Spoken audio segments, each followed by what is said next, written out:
ये जो अनफेयरनेस है ये सब हम एक्सेप्ट करते हैं, बट आप अगर ये सोच रहे हैं कि हमने उनको सारे ऑप्शन दिए। हमने कहा कि आप ये ओवर एज वाले बच्चों को लास्ट तक लेके गए नॉर्मलाइजेशन, इस पे आपको रिजल्ट रिवाइज करना चाहिए। इस पे भी उन्होंने कहा कि मैं अभी आपको कुछ नहीं दे पाऊंगा, मना कर दिया कि अभी नहीं बोल पाऊंगा, आप मुझे लिखित में दे दीजिए और मैं उस पर सोचूंगा, ऊपर बात करके बताऊंगा कि रिजल्ट रिवाइज हो सकता है या नहीं। दूसरी चीज हमने कहा कि भाई आप इन बच्चों का, जो बच्चे 344 नंबर लाके भी बाहर रह गए, आखिरी अटेम्प्ट था, इनको एक एक्स्ट्रा अटेम्प्ट ही दे दीजिए।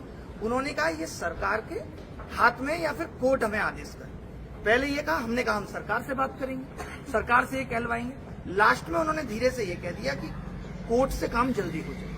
ये उनके सब थे जो एज उनसे बात हुई वो मैं आपको बता रहा हूं। उन्होंने कहा कोर्ट अगर हमें कहता है तो हमें आपत्ति नहीं है, हम इस पे तैयार हो जाएंगे कि बच्चों को एक अटेम्प्ट और मिल जाए, क्योंकि गलत तो हुआ है, वो हर एक बात पे मान रहे हैं। इनफैक्ट आप जिन हम सोच रहे थे कि सवाल गलत आए, अभी तक हम भी यही सोच रहे थे कि चेयरमैन को मतलब नहीं है, ये पैसा कमाने के लिए हो रहा है, तो उनको गलत सवालों में 7-8 तो उन्होंने हमें बता दिए कि 14,3 वाला सवाल सही हो सकता था, बट वो कह रहे थे ये चेयरमैन नहीं सही करता, ये जो आंसर की चेयरमैन नहीं बनाता है।